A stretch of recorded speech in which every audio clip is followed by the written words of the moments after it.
सुंदर सुंदर भाव हैं हमारे रसिक जनों के। इन भावों की तुलना कभी कोई भजन नहीं कर पाएगा। भजन मैं खुद गाता हूं, पर मुझे इन पदों में बहुत सुख मिलता है, क्योंकि ये पद केवल शब्द नहीं है, केवल गाने के नहीं, इनमें कितना रहस्य छुपा है। मेरो मन अनंत कहां सुख पावे। ऐसी स्थिति हो जाए भक्ति में कि ठाकुर जी के अलावा कुछ और भाए ना, बस वहीं, बाकी सब जगह आपको तृप्ति का अनुभव हो। बाकी सब स्थानों पर कोई कहे चलो आज ये खाने चल रहे हैं, आपका मन तो मना ही करे, जबरदस्ती व्यवहार निभाने जाना पड़े। आपको कोई कहे वहां घूमने चल रहे हैं तो जबरदस्ती व्यवहार निभाने के लिए घूमने जाओ, मन से नहीं। लेकिन श्री जगन्नाथ जी से संबंधी कोई चर्चा हो, कोई भाव हो, कुछ उसमें आपका मन पूर्ण रूपेण लगे, तब ये समझना चाहिए भक्त तो सब हैं, पर आपकी भक्ति ठाकुर जी स्वीकार कर चुके, इसलिए अनंत आपका मन नहीं लगता। दूसरे भावों में आपकी रुचि नहीं होती है। आप केवल ये श्री गोवर्धनवासी सांवरे तुम बिन रहो ना जाए, इस पद का उद्गाता श्री चतुर्भुज दास जी महाराज ने पद गाया ही इसीलिए कि श्री गिरिराज जी को छोड़ करके वो अन्य तीर्थ में भी नहीं जा पा रहे।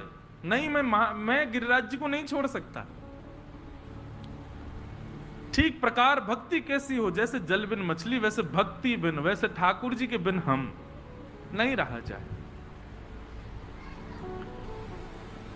तुम बिन रहो न जाए रे गोवर्धन वासी सांवरे। वास्तव में कोई जगन्नाथपुरी चंद घंटे रुक करके कहीं और कैसे जा सकता है? हम आज कैसे आ गए राउल केला?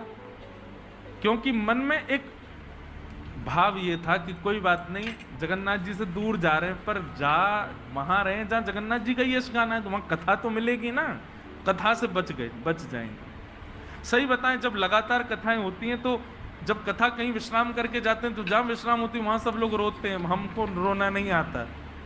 कई एक व्यक्ति ने मुझसे पूछा, आपको भाव नहीं आता महाराज जी? है, हमने इतना प्रेम आपसे 7 दिन किया, इतने आपके संग रहे, खेले कूदे सब किया, 7वें दिन आप मुस्कुरा के चले कैसे जाते हो?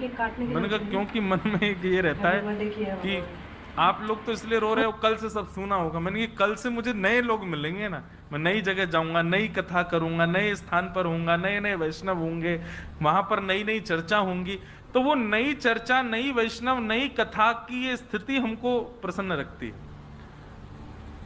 कई बार कथा से जब घर जाना होता है तो घर जाने का मन तो होता है, इतने दिन हो गए, और घर भी जब वृंदावन में हो तो किसका ना हो, पर वृंदावन जाके घर पहुंच जाते हैं, 2-3 दिन कथा नहीं होती तो बड़ी तब उच्चाटन होता है, अब कब कथा हो, कब जाएं, कब कहें। ऐसी स्थिति बननी चाहिए। ठाकुर जी के बिना हम व्याकुल हों, हम बेचैन हों। तो ये भाव इसलिए कह रहा हूं, सब जगह से तृप्ति हो, पर जिस चीज को आप पाना चाहते हैं उससे कभी तृप्त मत होइएगा। चाहे वो अध्ययन का हो, चाहे वो खेल कूद का हो, चाहे वो व्यापार का हो, और चाहे वो भक्ति का हो। भक्ति में कभी तृप्ति का अनुभव नहीं, सदा अपने आप को अतृप्त समझो। ऐसे सच्चिदानंद रूपाय, 3 प्रकार के जिनके रूप हैं, विश्वोत्पत्त्यादि हेतवे, विश्व की उत्पत्ति पालन संहार जो कर रहे हैं, तापत्रय विनाशाय, 3 प्रकार के तापों का विनाश करने वाले, श्री कृष्णाय वयम नमः। ऐसे श्री कृष्ण जी को हम बारंबार प्रणाम करते हैं, नमन करते हैं। भागवत जी के महात्म्य में प्रथम भाव सुनाया गया।